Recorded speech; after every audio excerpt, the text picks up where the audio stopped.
Alright, so today we're doing an NG insertion for our patient Bobby NG. The first thing that we're going to be doing is checking the order to make sure that there actually was an order to insert an NG tube. After we check the order, we're going to gather all our supplies. We're going to knock on the patient's door and enter the room. We're going to perform AIDIT, so I'm going to introduce myself to the patient. Hi Bobby NG, I'm your nursing student Brooke today. I'm going to do my two-patient identifier to verify that this is the correct patient for the correct procedure. I'm then going to explain what we're going to be doing. So Bobby, today we're going to be inserting an NG tube for suctioning. So it should take no longer than 10 to 15 minutes. And then I'm going to, of course, stick to proper body mechanics, patient privacy, safety, agency policy. I'm going to raise the bed to a workable height, which I already have, and I will have lowered the bed rail, which I already have. At this point, I'm going to get my tube. So I have my NG tube. This is the Salem Slump tube, which is good for suctioning, decompressing of the stomach. You can also use it for feedings. There's another tube called, there's smaller bore tubes, which are better for just feedings. These you can use for they're usually used for shorter periods of time, like 2 days up to a week. The smaller bores can be used for longer periods of times, up to like 6 weeks. And the smaller bore, when you insert that one, there's going to be a guide wire that you're going to take out after X-ray confirms placement of the tube, and you're not going to reinsert that after you take it out. So we would prepare our tube by coiling it around your fingers or placing it in a basin of warm water. If it were a rubber tube, you'd place it in a basin of cold water instead. So we're going to coil it up to make it more flexible. The next thing we're going to do is I'm going to perform hand hygiene and don my clean gloves for this procedure before touching the patient. For below waist level and the outside edge is considered here. Okay, so I'm going to raise the patient up to high collars, and I'm going to measure their NG tubes. So for that, we're going to measure it from the tip of their nose to their ear to their xiphoid process. Grossly exaggerate and drop it closest to the patient.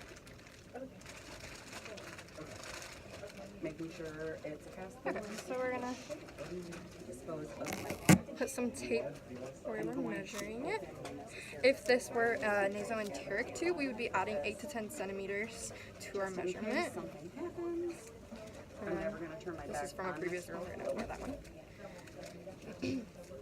Alright, so before performing this, I'm going to check the patency of the nares. I'm going to open my dressing. Alright, good. I'm going to lubricate the top 4 inches of the tube with water-soluble lube. Alright, and we're of course going to give the patient their linen saver pad just in case I would check any bodily fluids or any spills happen. Expiration. Alright, we're going to give them a basin, And that one is technically. and I'm also going to supply them with some Kleenex in case they have any like watery eyes, blood from the nose, anything like that. So here's some Kleenex for you. So for this procedure, Bobby, if you need me to stop and pause, just raise your hand up in the air. I'll pause. We'll pause for a moment. Throughout the procedure, I'm just going to be giving you thumbs up. Just try and give me a thumbs up if you can, so I know everything's going all right. I'm shaking now. So we're going to enter the nasal cavity. We're going to be pointing the curved side downward. When we're going in, we're going to follow the floor of the nasal passageway, going towards the near ear. And then when it gets to the back of the throat, we're going to stop and we're going to check it with our pen light and our tongue blade to make sure it's not coiling. So we're going to do that now. All right, Bobby, here we go. My AED, which is going to be used to cover the dress or cover the wound.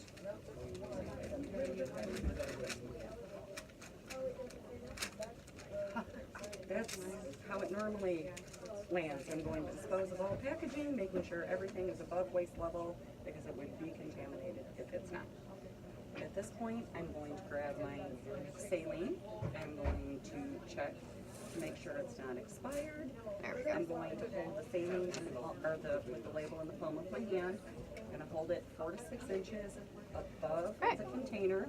To the back of the throat. So now we're going to Not check even considering this technically I was just to make sure it's not coiling. I'm going to hold the recommended amount. I'm not Also, if this patient were comatose, we'd make sure that they're at least at a 30-degree angle, and we'd get another another nurse to help us that would be. position their head and stuff. I'm going to recap my bottle. Okay, good. It's not coiling. So at this point, I'm going to instruct the patient. We're going to give the patient a second. Just take a second. We're going to explain the next part of the procedure. Bobby, and I'm going to give you this cup of water. I'm going to have you take sips, and every time you take a sip, we're going to move the tube down 2 to 4 more inches. So they'd be holding onto the water and taking sips.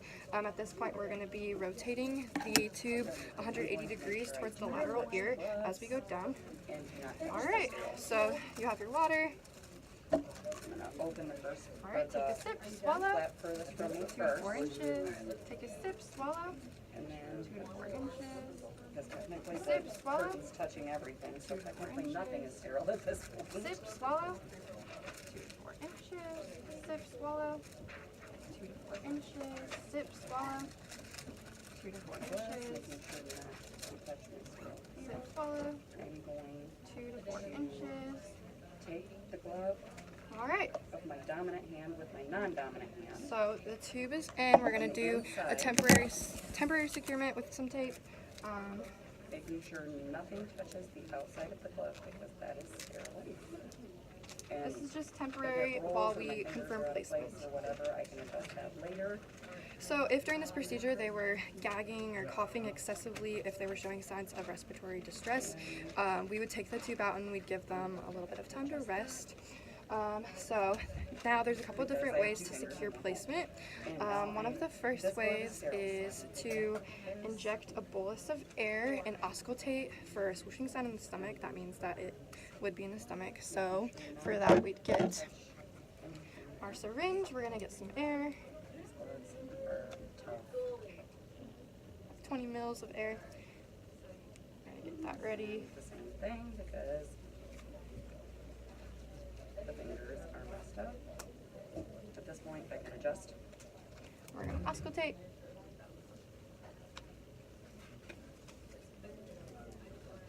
Okay, good. I did hear a swooshing sound. Everything's in place on this. Another method we can use is to take out some of the gastric content. We'd put it in a measuring cup and we test the pH of it. If it was less than 5, green, clear, odorless, then that would indicate that it was in fact gastric contents. If it was like a pale yellow cloudy color, that could indicate that we were in the lungs instead of the stomach. If that were the case, we would need to take the tube out. And then another way to Making sure not to check placement is bedside x-ray. So after we do confirm the placement, oh well, let me not forget, if this were nasoenteric tubing, we would be putting the patient on the right side and we'd be advancing the tube like 2 to 4 inches every hour until it's where it needs to be. I don't want to So cause any more at this point, problems. Dab. I'd also have the patient speak. All right, how are you doing, Bobby? We're gonna get this tube more securely placed on you. So, I'm gonna take this. And wipe the outside edge, making Tape sure it, not I'm to gonna go wrap- back across anything that's already been cleaned and dispose of that.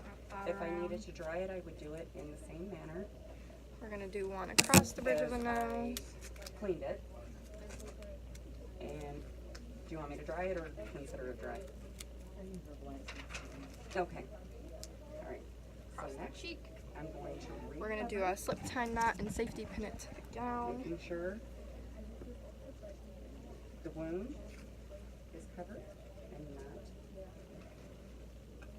in theory, go below my waist because the patient is technically below my waist at the moment. And I'm going to take my ABD pad with the blue line up and gently place it. All right, so so the tape falls off of the mannequin, but we'd have the pants leg, we'd have it across the nose, across the cheek, safety pin it to the gown. So it's securely placed. Hand hygiene. We would have made sure that they were able to wipe their nose and stuff. Then the NG tube is placed. We're going to connect it to suctioning. Bobby and G was ordered for low intermittent suctioning. Just make sure.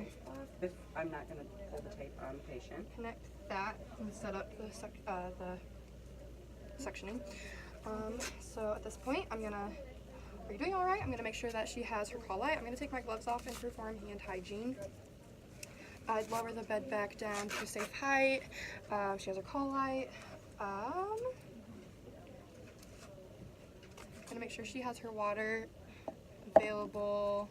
And I'm gonna thank her for letting me perform this, gather my equipment. I'm gonna exit the room and I'm gonna, of course, document everything. And for the last piece, I'm trying to think if I missed anything. to write my initials. Alright, that is inserting the NG tube.